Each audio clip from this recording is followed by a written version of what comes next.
허리 디스크 때문에 수술 권유까지 받아보셨나요? 사실 저도 심한 허리 디스크 환자였습니다. 조금만 걸어도 종아리까지 터질 듯이 아팠고 허리를 펴고 서 있는 것조차 힘들었습니다. 가족들과 여행을 가서도 다리가 저려서 오래 걷지 못해 호텔방만 틀어박혀 있었고 아침에 일어나는 것조차 겁이 날 정도였어요. 그래서 디스크 환자분들이 느끼는 불안감이 어떤 건지 너무 잘 알고 있습니다.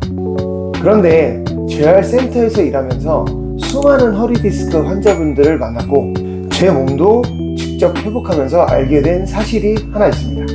허리 디스크는 단순히 코어 운동을 한다고 좋아지는 것도 아니고 스트레칭만 한다고 해결되는 것도 아닙니다.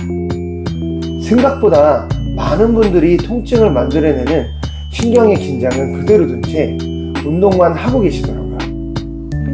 그래서 오늘은 제가 실제 환자분들에게 가장 많이 알려드리는 신경의 긴장을 낮추고 디스크가 재발되지 않게 만들어주는 운동 4가지를 알려드리겠습니다. 첫 번째, 허리 통증을 줄여주는 복식 호흡 방법입니다. 먼저 누운 상태에서 다리를 의자 위에 올려 고관절과 무릎이 90도가 되도록 만들어주세요. 한 손은 가슴에, 한 손은 배에 올려주세요. 숨을 들이마실 때는 가슴이 아니라 배만 천천히 부풀어 오르도록 호흡합니다. 이때 코로 약 10초 동안 천천히 숨을 들이마셔 주세요. 배뿐만 아니라 옆구리까지 풍선이 부풀어 오르듯 공기가 들어간다고 생각하시면 됩니다.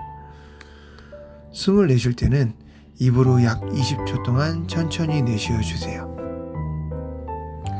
몸 안에 남아있는 공기를 전부 비워낸다는 느낌으로 끝까지 길게 내쉬는 것이 중요합니다. 마지막 한 방울까지 짜내듯 천천히 내쉬어 주세요. 호흡하는 동안 가슴은 최대한 움직이지 않도록 하고 배만 부드럽게 올라오고 내려가게 만들어주세요. 허리는 바닥에 강하게 누르지 말고 가장 편안한 위치에 자연스럽게 두신 상태에서 호흡에만 집중해주세요. 특히 숨을 내쉬는 시간이 길어질수록 우리 몸이 부교감 신경이 활성화되면서 신경계의 긴장이 감소하게 됩니다. 긴장으로 과도하게 수축되어 있던 허리 주변 근육들이 이완되고 통증에 예민해져 있던 신경계도 점차 안정화될 수 있습니다. 10초 동안 천천히 들이마시고 20초 동안 끝까지 내쉬는 호흡을 5에서 10회 반복해 보세요. 허리에 들어가 있던 불필요한 힘이 빠지고 몸이 한결 편안해지는 것을 느끼실 수 있을 겁니다.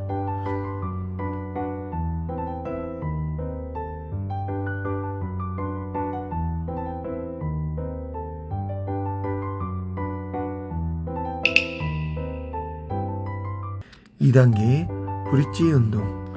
많은 분들이 물건을 들 때 허리를 먼저 사용합니다. 그러다 보니 허리 주변 근육은 계속 긴장하게 되고 디스크에도 반복적인 부담이 쌓이게 됩니다. 브릿지는 약해진 엉덩이 근육을 활성화시켜 허리에 집중되는 부담을 줄여주는 운동입니다. 바닥에 누운 상태에서 무릎을 세워주세요. 발은 골반 너비 정도로 벌리고 양팔은 편안하게 바닥에 둡니다. 이제 배에 가볍게 힘을 준 상태에서 엉덩이를 천천히 들어 올려주세요. 어깨와 골반, 무릎이 일직선이 되는 정도까지만 올라가시면 됩니다. 이때 허리를 꺾어서 올라가는 것이 아니라 엉덩이에 힘을 주어 몸을 들어 올린다는 느낌으로 진행해 주세요.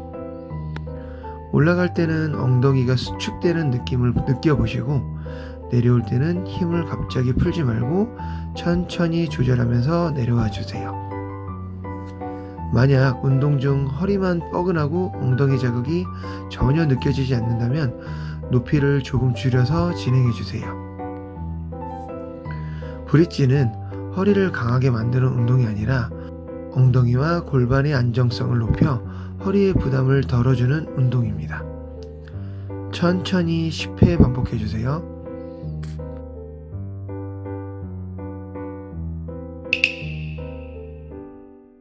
세 번째 신전 운동, 디스크 압력 반대 방향 움직임. 디스크로 인해 허리 통증이나 다리 저림이 있는 분들은 반대로 허리를 가볍게 펴주는 움직임을 통해 디스크를 보다 앞쪽으로 유도하는 데 도움을 받을 수 있습니다. 먼저 엎드린 자세를 만들어 주세요. 그 상태에서 팔꿈치로 상체를 지지하며 천천히 가슴을 들어 올립니다. 골반은 바닥에 편안하게 붙여둔 상태를 유지하고 허리의 힘으로 버티기보다는 팔로 몸을 받쳐준다는 느낌으로 진행해 주세요. 올라갔다가 다시 천천히 내려오는 동작을 반복합니다. 처음부터 높게 올라갈 필요는 없습니다. 통증이 없는 범위에서 편안하게 움직이는 것이 중요합니다. 이 운동을 진행할 때 허리 통증이 약간 느껴지는 것은 괜찮지만 다리 쪽으로 퍼지는 통증이나 저림이 심해진다면 범위를 줄이거나 중단해 주세요. 이러한 움직임은 디스크로 인해 뒤쪽으로 집중된 압력을 줄이고 신경이 받는 자극을 감소시켜 줍니다. 천천히 10에서 15회 반복해 주세요. 운동 후 허리와 다리의 통증 범위가 줄어들거나 다리 저림이 감소한다면 몸이 긍정적으로 반응하고 있다는 신호일 수 있습니다.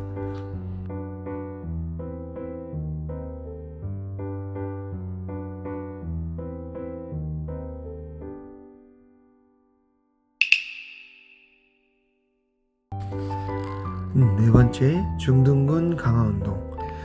옆으로 누운 상태에서 아래쪽 다리는 편안하게 접어주시고 위쪽 다리는 무릎을 편 상태로 준비합니다.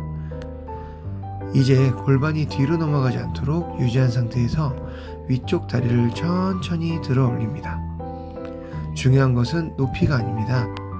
다리를 최대한 높게 올리려고 하기보다는 엉덩이 옆쪽에 힘이 들어오는 것을 느끼면서 진행해 주세요. 운동 중 허리가 흔들리거나 몸이 뒤로 넘어가면 중둔근보다 허리 근육이 더 많이 사용될 수 있으니 몸통은 고정한 상태를 유지해 주세요. 이 운동은 중둔근을 활성화해 골반의 안정성을 높이고 걸을 때나 서 있을 때 허리에 집중되는 부담을 줄이는 데 도움을 줍니다. 천천히 10회 반복해 주세요. 엉덩이 옆쪽이 타는 듯한 느낌이 든다면 제대로 운동하고 있는 것입니다.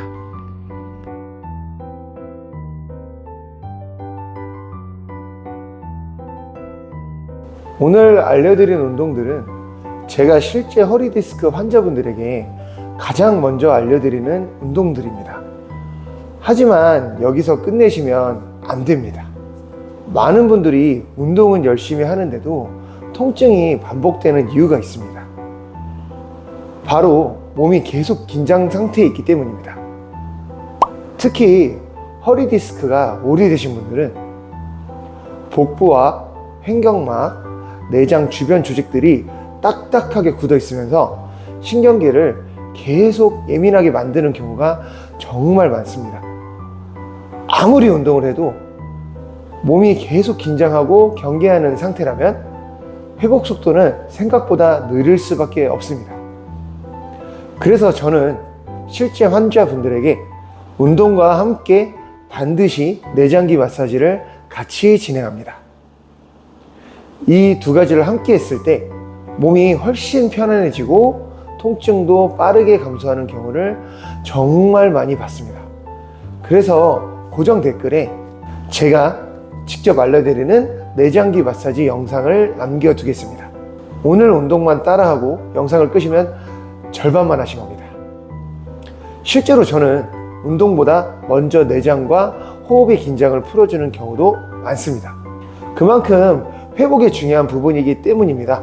고정 댓글에 내장기 마사지 영상을 남겨둘 테니 지금 바로 이어서 시청해보세요. 영상 도움되셨다면 구독 부탁드릴게요. 감사합니다.